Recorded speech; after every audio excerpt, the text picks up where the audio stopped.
तेरी यादों की विरह से उभर भी न पाए और साल अपने अंतिम दौर से गुजर रहा है। बुने थे जो ख्वाब कभी तेरे वास्ते, वो महज ख्वाब ही बन रह गए और साल अपने अंतिम दौर से गुजर रहा है। गीले से अश्कों से हर पल बहते रहे मेरी, तुझे महसूस ही ना हुआ और साल अपने अंतिम दौर से गुजर रहा है। तेरा दीदार हम कर ही ना पाए और साल अपने अंतिम दौर से गुजर रहा है।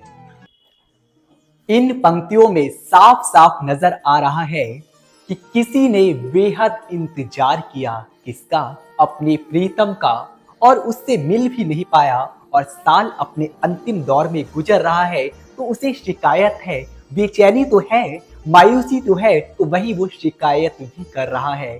लेकिन क्या सिर्फ मिल जाना ही प्रेम है? यदि वो नहीं मिला तो प्रेम खत्म हो गया? ये कैसा प्रेम है? जरा लव और लस्ट में डिफरेंस समझिएगा। जहां लस्ट है वहां अट्रैक्शन है, जस्ट अट्रैक्शन। लेकिन वहीं जहां लव है वहां फुल डेडिकेशन है, पूर्ण समर्पण है। यदि मिल गया तब भी मेरा, यदि मुझसे दूर है तब भी मेरा। बेशक बेशक मुझसे दूर हो, लेकिन मेरे प्रेम में दूरियां नहीं हैं। लेकिन जहां दूर होने पर प्रेम में दूरियां आ जाएं, वहां समझ लीजिएगा प्रेम नहीं, वासना है। क्योंकि वासना में ही आकर्षण होता है। जहां समर्पण होता है वहां प्रेम है, और समर्पण कभी खत्म नहीं होता।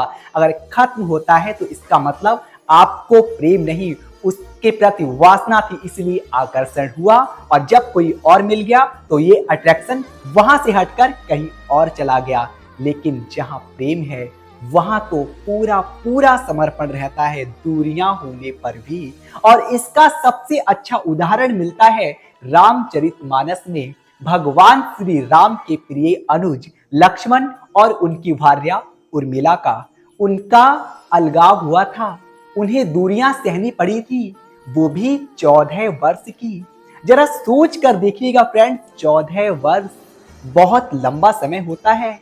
जरा सोच कर देखिएगा, 1-2 साल नहीं, पूरे 14 वर्ष। लेकिन फिर भी उनके मध्य प्रेम बना रहा। उस समय फोन भी नहीं चलते थे, ये चैट्स वगैरह का सिस्टम भी नहीं था, लेकिन भावों से दोनों एक दूसरे के समीप रहे। जब 14 वर्ष बाद मिले तो उन दोनों ने एक दूसरे से शिकायत नहीं की, अपितु शुक्राना ही किया। क्योंकि प्रेम में शिकायतें नहीं, शुक्राना होना चाहिए। हाँ, हमारे साथ है तब भी हमारे साथ है, यदि हमसे दूर है तब भी हमारा ही है। इसलिए बेशक निसंदेह साल अंतिम दौर से गुजर रहा होगा, लेकिन प्रेम को अंतिम दौर से मत गुजरने दीजिए। क्योंकि प्रेम जो होता है वो अनंत होता है, उसकी कोई तह नहीं होता है। उसका अंतिम चरण भला कैसे आ सकता है?